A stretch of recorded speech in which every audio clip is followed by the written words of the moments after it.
أعوذ بالله من الشيطان الرجيم بسم الله الرحمن الرحيم الحمد لله رب العالمين والصلاة والسلام على رسول الله وعلى آله وصحبه أجمعين وبعد. Assalamualaikum warahmatullahi wabarakatuh. And Ramadan Mubarak. This tadabbur is going to be on Juz 4 of Al-Quran Al-Karim.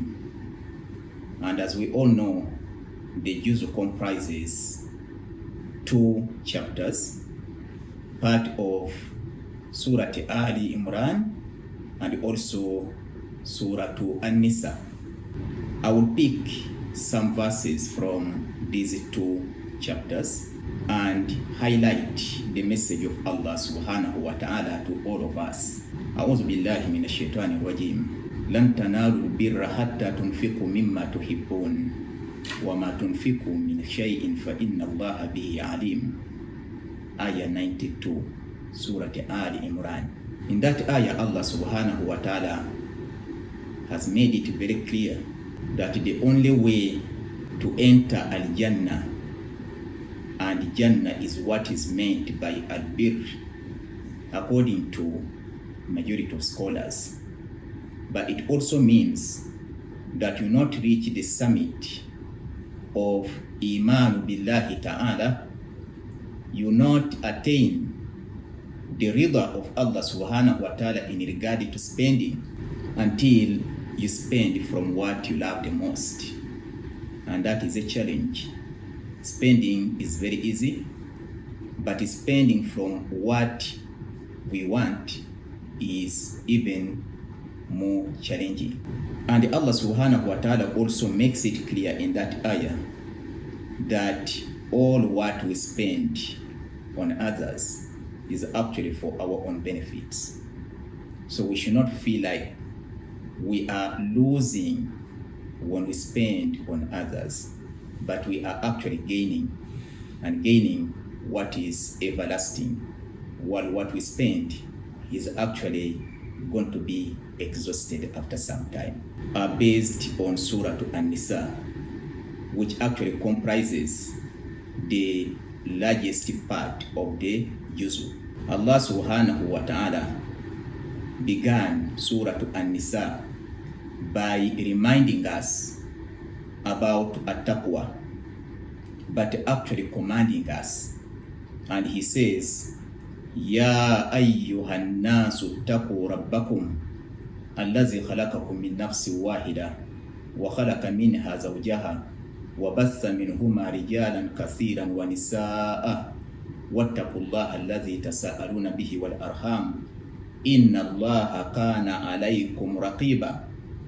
In this ayah, Allah subhanahu wa ta'ala has reminded us of being conscious of Him all the time, to observe His presence, and to perform our duties. And He has also reminded us that we are all from the same origin, and that He is watchful. When you look very closely at Surah An-Nisa, you'll find that the chapter actually discusses issues of importance to all of us. Namely, it describes the laws regarding women, marriage, inheritance, the rights of women, and it describes the characteristics of the munafiqun so that we identify them easily. And in this chapter, Allah subhanahu wa ta'ala has also described the orphan care, which some people may neglect, as well as their inheritance.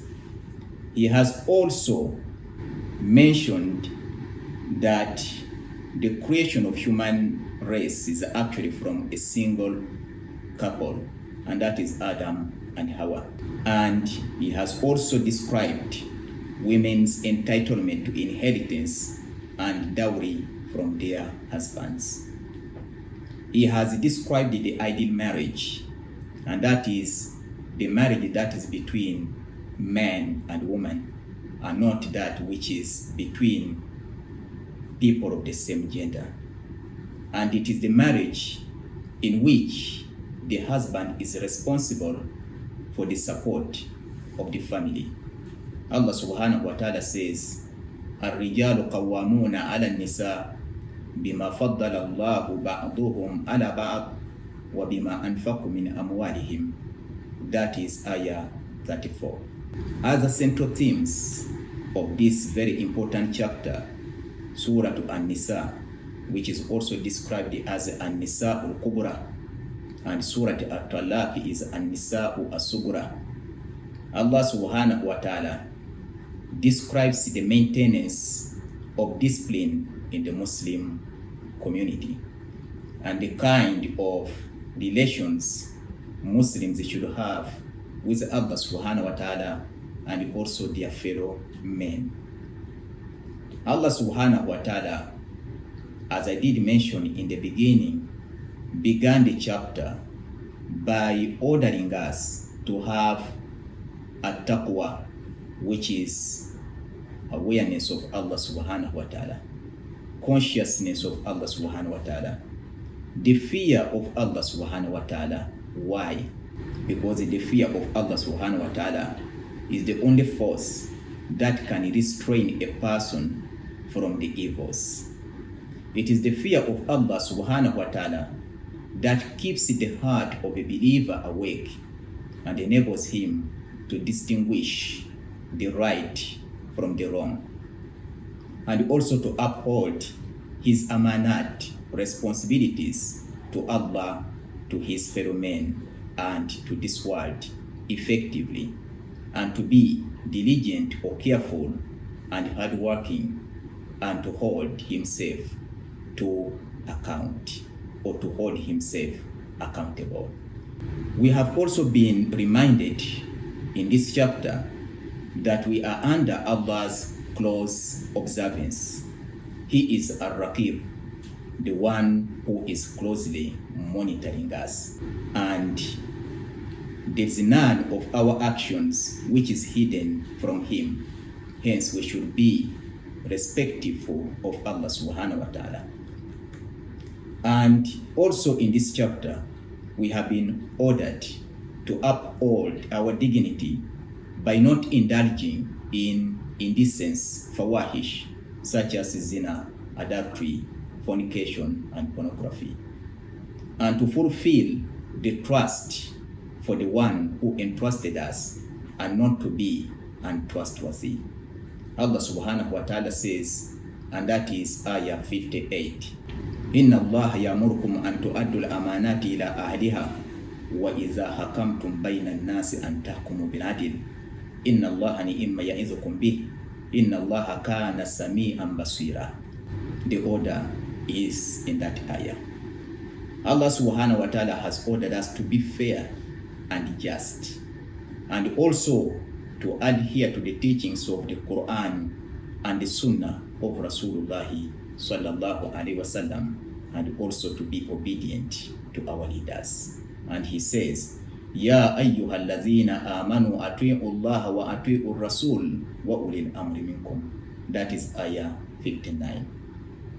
In this chapter, Allah subhanahu wa ta'ala has told us to cooperate with each other in al-birru wa taqwa. In short, Surah An-Nisa has highlighted the principles of the civil society, or what we call Madani society. These principles are as follows: Taqwa Allahi ta'ala, consciousness of Allah subhanahu wa ta'ala; amana, trustworthiness, or to fulfill one's responsibilities. Next, protection of the rights of the weak individuals in the society, mainly women and orphans. Equality among human beings, safeguarding one's dignity and the dignity of others, protection of life and property. He has also mentioned other principles of a modern society, such as fulfilling one's responsibilities to the family, and cooperation, of course, with each other, as I have already mentioned. With this, I end this tadabbur. Wa jazakumullahu kulla khair. Wassalamu alaikum wa rahmatullahi wa barakatuh.